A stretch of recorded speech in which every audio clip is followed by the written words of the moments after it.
Hey everybody, welcome back to Author Eke. We have Blaine Perdue here, and he writes some very interesting books, and we're going to talk about the one that's third in the series, Fifth. fifth in the series of a potential. I'm saying potential. You watch TV, it's that bit more potential of American Civil War. Another one. So, Blaine, introduce yourself. We've had you on the show before, but I find it interesting talking to you. So, tell us about your book yourself, that folks that don't know you, and we'll kind of go from there. God, I've written over 100 books. My name is Blaine Perdue. I live in Virginia, outside Washington, D.C. I used to write in the Battletech series until I was canceled by the cancel culture crowd.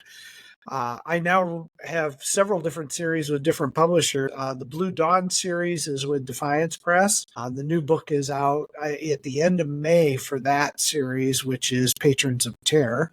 I'm doing the Land and Sea series with Wargate, which is just a blast to do. I've got other books coming out through Wargate as well. So, I mean, it's just, I've got new series I'm kicking off with Mike Barron, who's a former comic book writer, still writes comic books, but does a lot of different other stuff. And he and I are working on a novel series for Wargate, and just having a blast. I mean, I'm just literally every day writing. This is a rarity for me to peel out time to actually talk about writing, but I like doing it.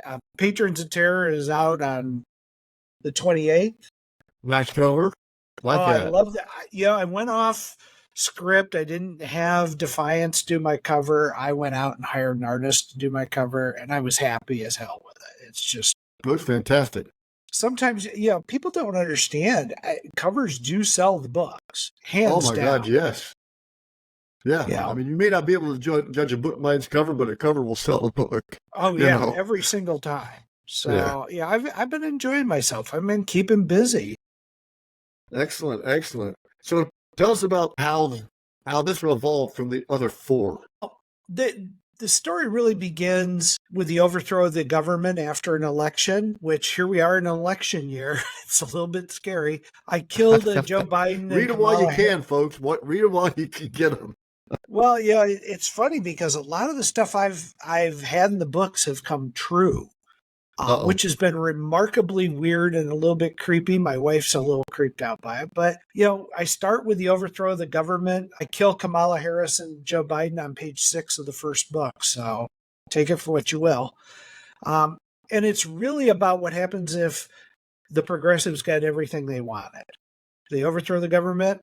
They get everything that they want. They implement a truth reconciliation committee. Take anybody who's conservative or has a differing view, and they send them to social quarantine camps, to re-educate them. And, they really redo America. Like Facebook. What they do is they really resculpt the United States. They trash our history. They throw out all the statues. They really recraft the country a different way. And the series is about the people who 5 years after all that starts decide enough is enough. And they start trying to take the country back. And so it's a very patriotic series, which I like. But it's very much grounded in everyday stuff. As I said, I've gotten some amazing things right that I never would have expected. The opening of the second book in the series, you've got social enforcers showing up at a pizza place in Texas telling them they got to shut down because you can't have wood-fired pizza ovens. Well, you foresaw that coming.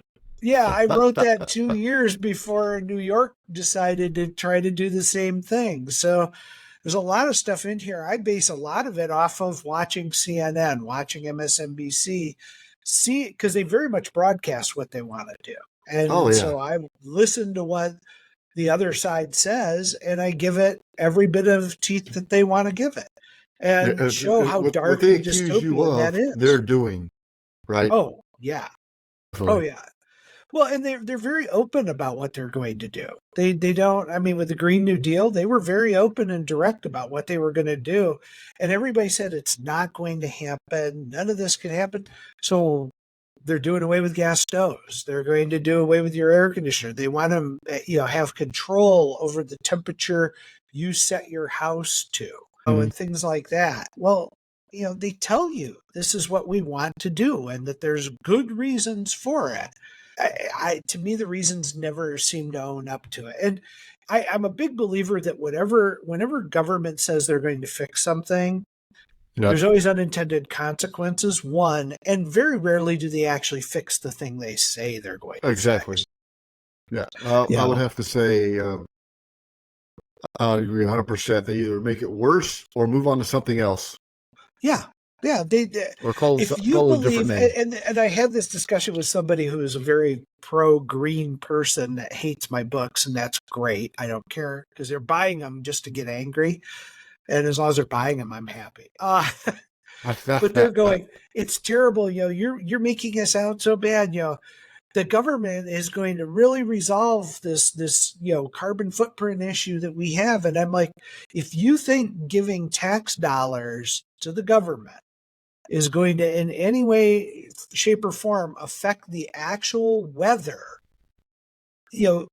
my weather guy can't predict what the weather's going to be in 48 hours, let alone what it's going to be in 48 years.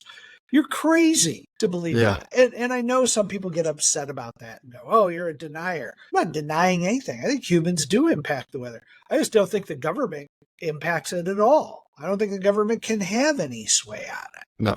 The government doesn't produce anything. So how could they have an effect on it if they told other people what to do? That's the cookie crumbles, I guess. So it leads up to 5 years after the revolution or the when we end up in a true civil war. And I drew the lines differently. Everybody wants to go state by state. I've had to do some thinking about this because you can look at it. Is it going to be class warfare? Is it going to be state versus state? And I really settled on it's more the rural parts of the country versus the urban areas of the country. That's where the schism is actually the greatest, both religiously, morally, ethically, etc. And you see this with talk of sanctuary cities and things along those lines. There's this belief that the cities are these meccas, and they're really, as we've seen with California, it's a hot, steaming mess out there. And this war is a brutal war. It is National Guard litting up, it's military units choosing sides because, the Department of Defense in my universe is a little complacent in the overthrow of the government. So now they're kind of having to support this regime that's in place, and it's an illegal regime. And everyone knows it. They lose the second election, they lose, and they don't care. They swear themselves in, and that's how they operate. And I really base a lot of it, too, on what I've seen as a historian throughout history. If you look at, for example, the French Revolution, which is a model I use a lot, whenever somebody seizes power and has absolute power, eventually they will turn on themselves. And we saw that with the French Revolution, the death of Robespierre, etc.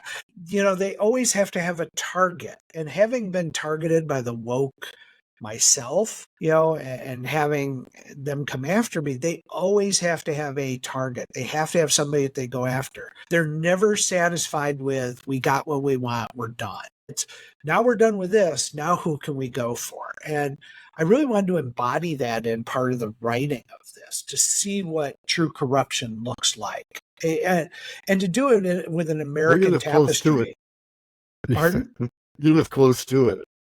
Yeah. I worked in D.C. for a number of years and did some work for a few agencies there, as well as contract work and stuff. And D.C. is a corrupt hellhole. There's just no way around it.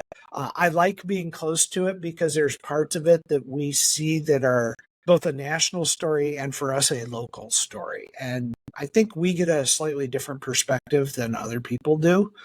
But I've also seen some corruption of that. When I saw Lafayette Park, the night that Lafayette Park happened, the local media was covering it live. And I was watching frozen bottles of water thrown at the police. I was watching pieces of wood, stones, etc. being thrown at the police. And then the police finally reacted and took it down.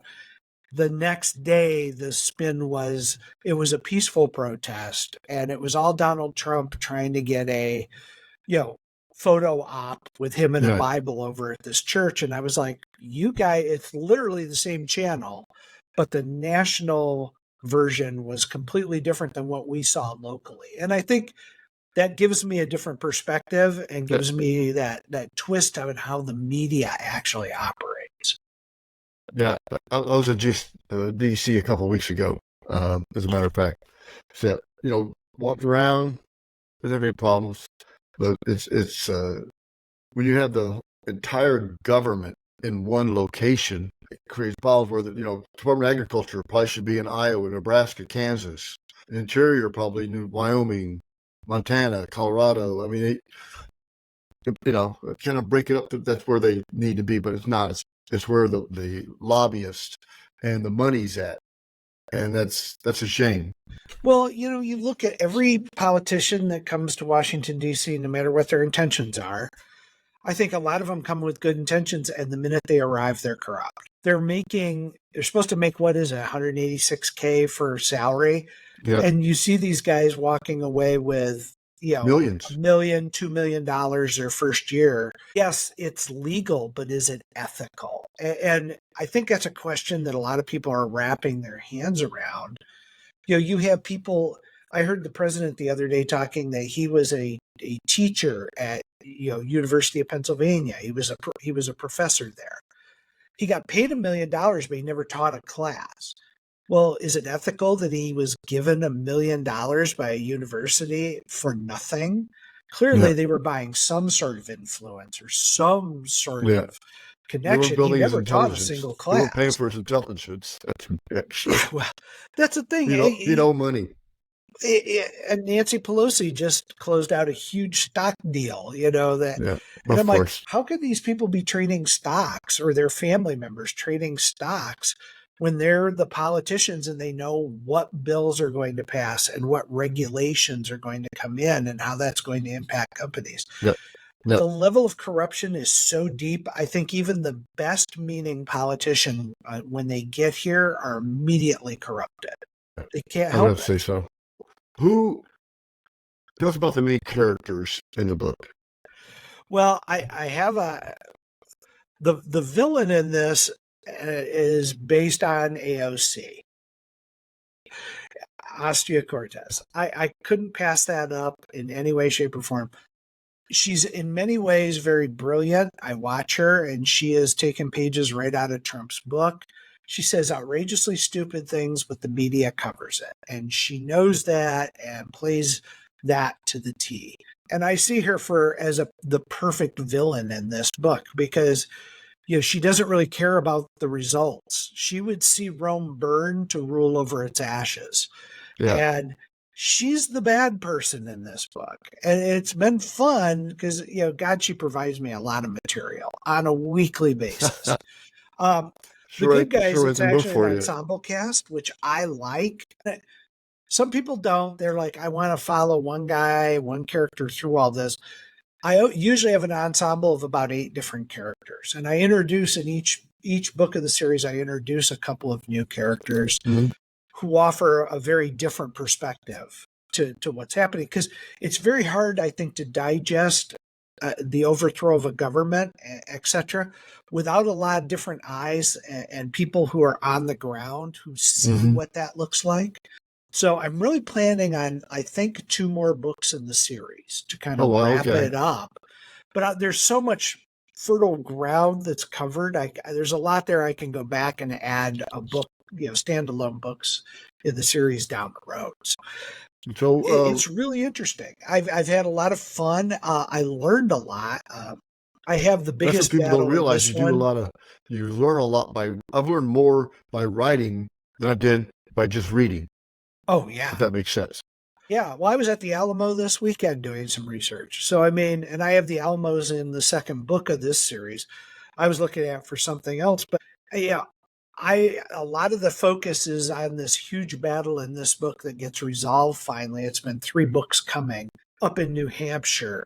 I had so many people on the ground in New Hampshire sending me pictures of places. Hey, this would be a good place for you to cover. And this would be good. And that would be good.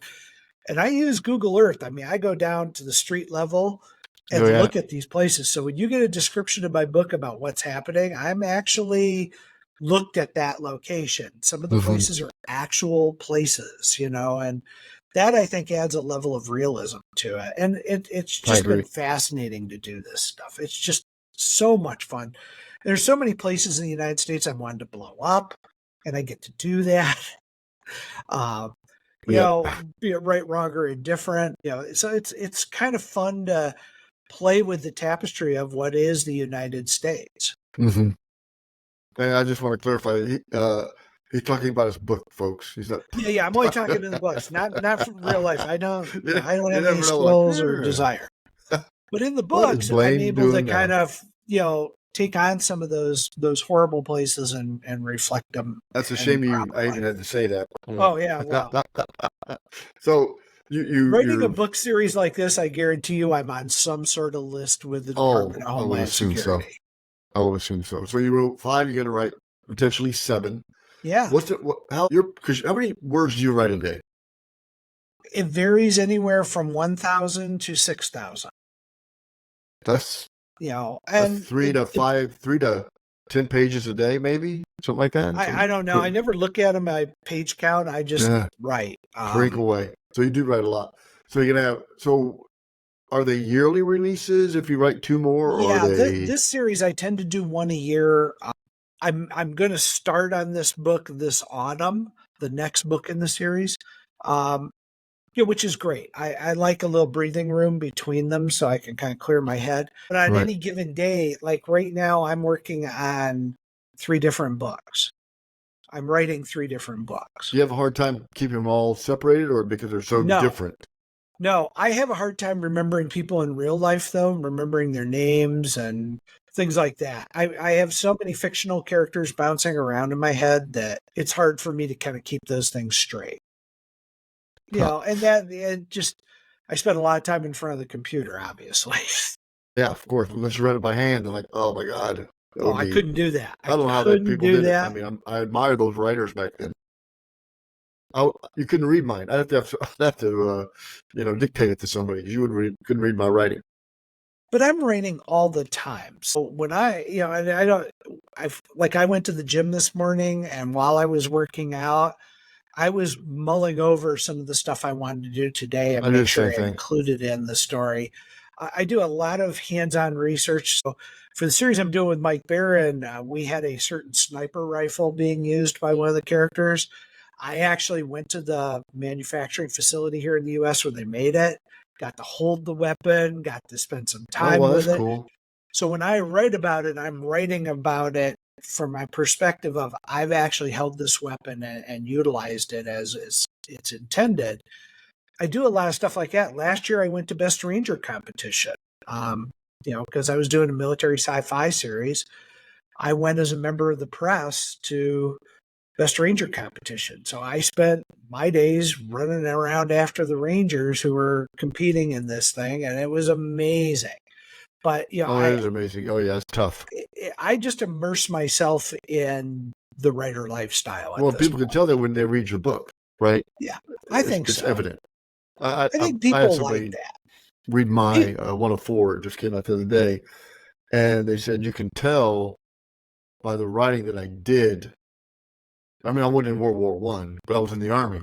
So, but you can tell I did a lot of the things that I talked about or wrote about in the book. He said I walked the walk, and he said that was kind of refreshing. Yeah, to be able to do I'm the that. same way. If I get an opportunity to do some hands-on research in a place, I go.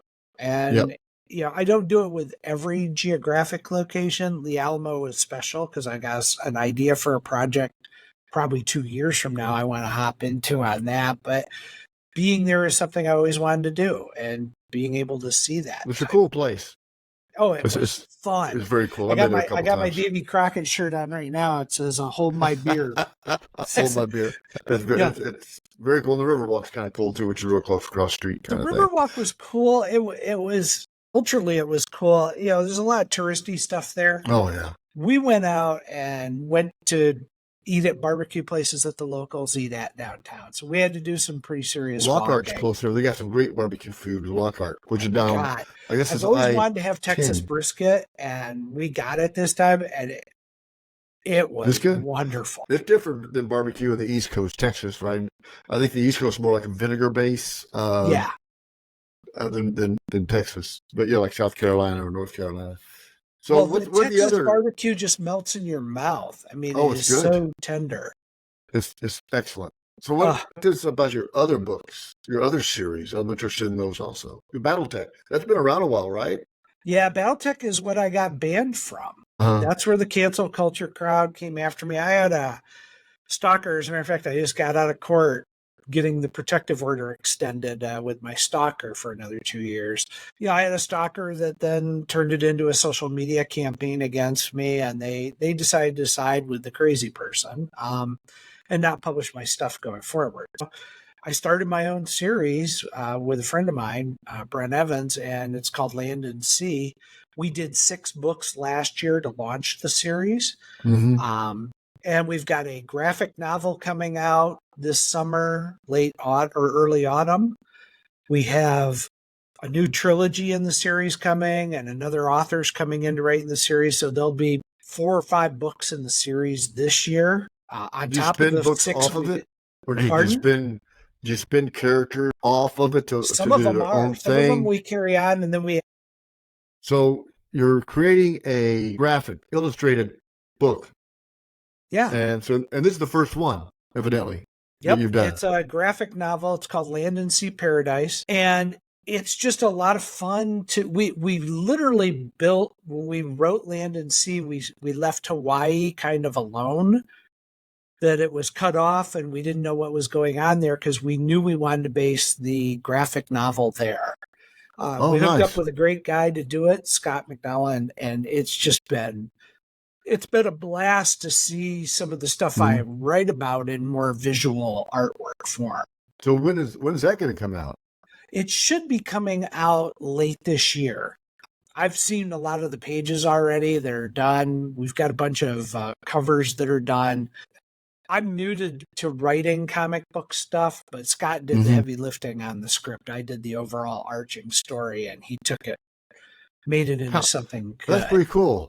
Uh, it's not the illustrated version of a book. It is actually a new book that's illustrated. Right. We didn't want to do that. Because you have it in your head what these characters look like, act like, etc. And if I start showing you what they look like, it kind of ruins people's mental picture of some of the Mm-hmm. characters. And if you've read 6 books and seen some of these characters, in hundreds of pages, in your Yeah. mind what they look like. If I showed you what they look like, it might shatter that illusion. So we're kind of doing a separate story all on its own, which is a You're lot right. of fun. Yeah, I wrote 104 of my book. I just finished. I wrote a main character with no characteristics. He has no, other he's a man married and has a kid. That's it. There's no Wow. tall, weight, height, eye color, hair color, nothing. Totally unknown because it has some premise with the soldier in the Tomb of the Unknown Soldier. Ah, So, and I had to do that because I didn't want to. I had to be dignify. I did not want to, maintain that who is in that tomb, and let you think of who that person is based on his diary. Is what well, it's and about. it's a much better way to go. I think sometimes people, when they read things in a book, they get their own picture in their head, and you shouldn't try to change that. And I Right. think when some of these things become movies and things along those lines, it derails people. I'd read Lee Child's series on Jack Reacher, and when I saw Tom Cruise as Jack Reacher, I'm like, that's not Jack Reacher. Jack Reacher's like Right. 6'3" and all muscle and blah blah blah, and he's tiny Tom Cruise, and Yeah. and he Yeah. did a That's great job acting. It was fine right. Of acting, course, Tom but he Cruise. wasn't the character at all. And then when I saw the series on Amazon, I'm like, okay, now that's Jack Reacher. I'll tell folks that they say, oh, they read the book. Oh, there needs to be a movie. I said, but either A, it has to be first person when when he's reading the diary, or they can never show his face. Right. It has to maintain that illusion of who is in the Tomb of the Unknown Soldier. Well, and you've probably been through this, and I've been through it with a few things now with TV that I've been with, because I read true crime with my daughter, and so that stuff. We deal a lot with TV production companies and things along those lines, and it's the money sets the direction. So it doesn't matter what the truth is, doesn't matter what the author intended. Once you sign with them, they go their own direction, and they can spin it a number of different ways. They can include new characters. They can go off, and you may think you have a degree of creative control, but the money really is what controls it. And I've had people go, I hope Land and Sea becomes a movie. And I'm like, I kind of do, but I'll be honest with you, a big part of me doesn't want it, because if Hollywood gets a hold of it, what will they do to it is the real challenge. Yeah, I can see that. What makes the most money for them, basically. Right. Well, or maybe not. Not even that. Maybe not. Well, sometimes it's whatever their little political agenda is. Yeah. That they want to weave into the narrative, and it's like, no, I struggled with that when I wrote for Battletech. I had an editor who's like, well, he came right out and he said, you haven't had a woman in the first 5 chapters of this book. And I said, yeah. And he goes, well, change the sex of one of these characters so that this person's a woman. And I'm like, why am I doing that? And he goes, well, it's a sausage fest. It's just, it's only guys in the first 5 chapters. And I said, if you've ever been in the real world, sometimes only guys are in the room.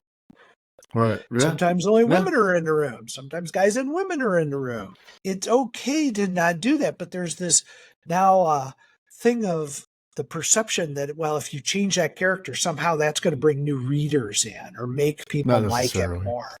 And it's like, turn readers off. Yeah, you're not adding any value. That all you're doing is changing something because you want to check off a box on some imaginary list. And I ended up hating a lot of that stuff. Well, yeah, that's self-publish this one for more control. But yeah, I wouldn't want to be, okay, you got to change this to fit into some kind of demographic that might buy your book, that typically probably wouldn't buy it anyways because it's not their thing. Right. It's military science fiction. Yeah. The target audience isn't young teenage girls. I'm sorry. Right. It's never going to be the target audience. Yep, I agree 100%. So your book is out now, the new one, or is it coming out? No, the new one is out on Patrons of Terror is out on the 28th. 28th of May. Yeah. Really excited about it. And where can people pick it up? Amazon.com is the best place. You can go to your local Barnes & Noble and have them order it for you, if you want to do that. I always say at this point, Amazon's the place to go. And the reason we're kind of holding off on it is we really hope the audiobook will drop at the same time this does. Excellent. Yeah. And so where can folks get a hold of you? Me, I'm on Twitter. You can get a hold of me there. You can get a hold of me on Facebook. There's an author page for me up on Facebook. And I have a website, BlainePardue.com. It's got my email address up there if you need to get a hold of me, or if you need autographed copies. There's a whole thing for doing that too. Excellent. So if he writes a lot. So look for this book that comes out on the 28th. But also, I'm kind of interested in that illustrated version of a spinoff. The comic book is set in the Land and Sea universe, and I gotta tell you, man, that is going to be a blast. Yeah. When does that? When do you think? We think that's going to be by the end of the year. Okay. So try to think of Christmas gifts. Yeah, well, I got to tell you, it's kind of got a little bit of The Walking Dead and aliens and mechs and lots of battles, and it's just a lot of fun. It's a really cool series. Excellent. Folks, check his books out. You get them on Amazon. He has the Facebook page. You order some autographed copies. But I'm pretty excited about that illustrated version. All right. I've seen some Star Wars ones like that, and they're pretty neat. So this is probably going to be pretty cool. Yeah, I got to tell you, the artist is just phenomenal on this. You need somebody with some good imagination. Yeah. They can draw. All right, Blaine. Hey, it's great seeing you again, and thank you very much. Thanks for having me on, Travis. You betcha. Bye-bye.